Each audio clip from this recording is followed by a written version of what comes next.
You must be lost, because I know we didn't invite you. Maybe you forgot. You're supposed to beat the bad guys, not be the bad guys. Good, bad, what's the difference? It's all about power. Evil Power Rangers. You gotta love them, right? Well, I mean, you guys did, so we are bringing them back for a part 2. Hey everyone, what is up? Welcome to Top 10 Nerd. I'm your host, David Raff, and today we are going to be talking about the top 10 Dark Power Rangers Alternate Versions Part 2. Now, if you enjoyed this video, hit that like button, and remember to subscribe to Top 10 Nerds so you never miss one nerdy moment. Now, with all that being said, let's dive in. Number 10, Crash and the Creeps. Okay, so this one is pretty different from anything else you will hear on this list, but hey, we need to talk about it. Now, Crash and the Creeps are both kind of monsters, but also rangers in a way. They were created by VERTONS during Power Rangers Turbo. Originally, they were members of Cassie's, the Pink Turbo Rangers band. They are unique in a way because they don't really share the same designs as the Turbo Rangers, or each other for that matter. Whenever they would perform their main song, it would not only mess with the concentration of the Rangers, but a lot of other citizens of Angel Grove as well. They were only in one episode, but because they were so different and unique in regards to other evil Rangers, mainly just because of how they look. Number 9, the Dark Rangers. In Mighty Morphin Power Rangers, Lord Zed chose these new bullies at Angel Grove High to become the Dark Rangers, since they basically felt like the city should be theirs anyway. Lord Zed teleports these bullies to the dimension known as Otherworld and uses the green crystal to transform these bullies into the Dark Rangers. These bullies are sort of like the same counterparts to the original Rangers, even sharing the same first letter of each of their names. But once the Green Rangers is able to eliminate the crystal, it destroys the Dark Rangers and turns them back into people again. However, in the new comic series, Mighty Morphin Power Rangers issue 55, which just came out recently, they are doing their own take on these Dark Rangers. They were created by Lord Zed to turn Rita Repulsa, Squawk, Goldar, Finster, and Babu into Dark Rangers. We get Rita as the Red Ranger, Babu as the Black Ranger, Goldar as the Yellow Ranger, Squawk as the Blue Ranger, and Finster, who is the Pink Ranger. Each of these new Dark Rangers also have Lord Zed Zed on their suit's chest. Ugh, there's a tongue twister. Lord Zed Zed. Number 8, the Shadow Rangers. In Power Rangers Turbo, we got introduced to the Shadow Rangers. These Shadow Rangers are basically clones of the Turbo Rangers. They almost look identical to the actual Turbo Rangers, but they have gray helmets instead. One of Divatox's monsters, a Shadow Chromite, stole the Rangers' powers when they were morphing. This is when these Shadow Rangers appeared and attacked them. Tommy finds out that these Shadow Rangers were created by refracted light, and to eliminate these enemies, one must defeat them in darkness. He's able to bring these Shadow Rangers into the shadows, no pun intended, and defeat them. They end up defeating the Shadow Chromonite by using the Turbo Megazord to basically block the Shadow Chromonite's life source, eliminating the Shadow Chromonite itself.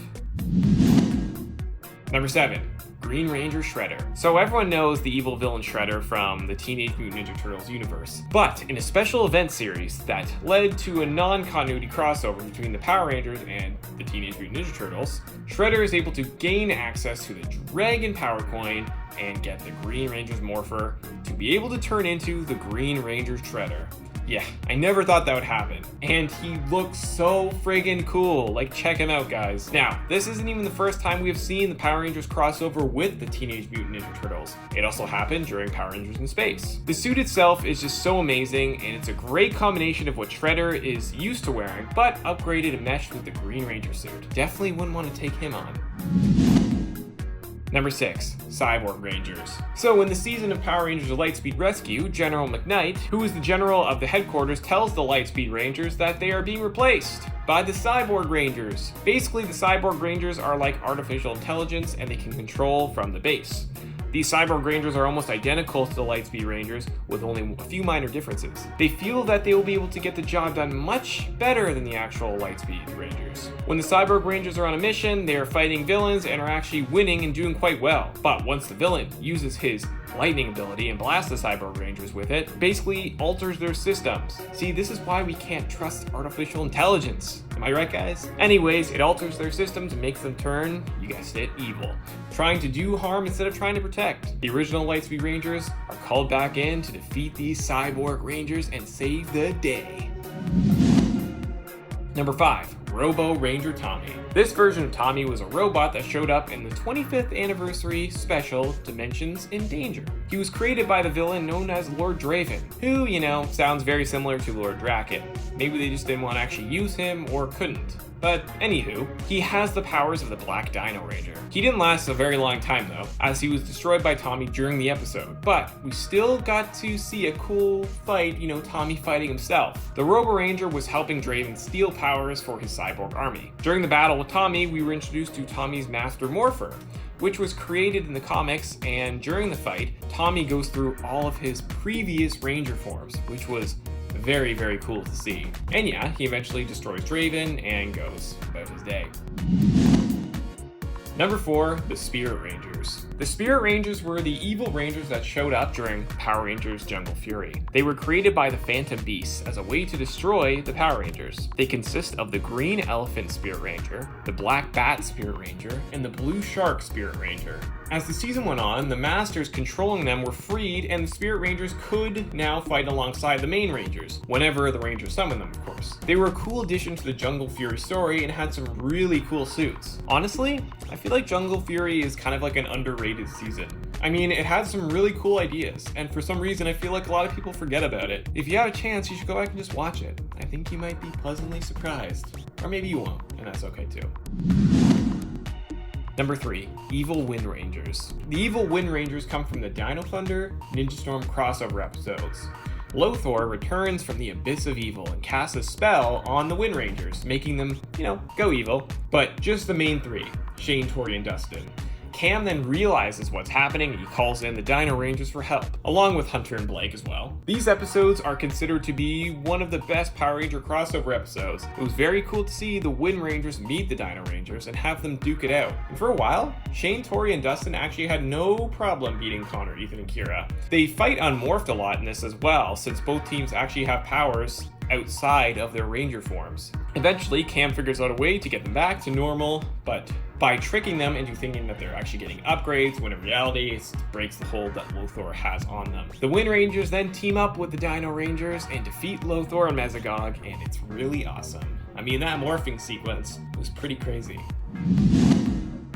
Number 2, the Magna Defender. Okay, so technically Magna Defender is not straight up evil, and there are a couple versions. One of them was, Mike, who was Leo's brother from Lost Galaxy, who was supposed to be the original Red Lost Galaxy Ranger, but I digress. We are not going to talk about when Mike inherited the power. Instead, we're going to focus on the first incarnation. The original Magna Defender was originally the protector of the Lights of Orion, but ended up losing his way when Scorpius destroyed his planet and killed his son. He even ended up possessing Mike's body at one point. Now, like I said, he's not a straight up evil ranger, but he did fight the Lost Galaxy Rangers, specifically Leo, while he was on a mission of revenge, when he kind of lost his way. And he's just pretty awesome. And any opportunity I get to include him, I'll take it, because he's just so cool. Number 1, the Titanium Ranger. The Titanium Ranger, also known as Ryan Mitchell, was the evil / 6th Ranger during Power Rangers Lightspeed Rescue. He is a son of Captain Mitchell. When he was a kid, he, his father, and his sister, Dana, were all involved in a car accident. They were hanging off a cliff, and Captain Mitchell only had a secure grasp on his daughter Dana. Just as Ryan was about to fall, Diabolico appeared and offered to save Ryan, but he would raise Ryan himself, and Captain Mitchell wouldn't see him again until his 20th birthday. Although conflicted about it at first, Captain Mitchell ended up agreeing so that his son could live. Because of this, Ryan grew up with Diabolico and was fed lies that his father abandoned him, and so he ended up hating him. He then broke into the Aqua Base and stole the Titanium Morpher. His mission was to destroy the Rangers, and he was just really powerful. He did become good though in the end and join the team. Also, fun fact, the Titanium Ranger is actually an American creation. He has no Super Sentai counterpart, which was the first for the franchise at the time. It's also why he wasn't featured as heavily as some fans would have liked. Still, it was really, really cool though, and I think they did a great job with the suit. Alright, there you have it guys, the top 10 Dark Power Rangers Alternate Versions Part 2. What does your list look like? Let us know down in those comments below, and if you enjoyed this video, hit that like button.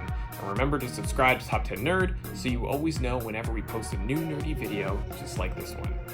I'm your host, David Raff, and thank you so much for watching. I guess we're gonna have to fight them.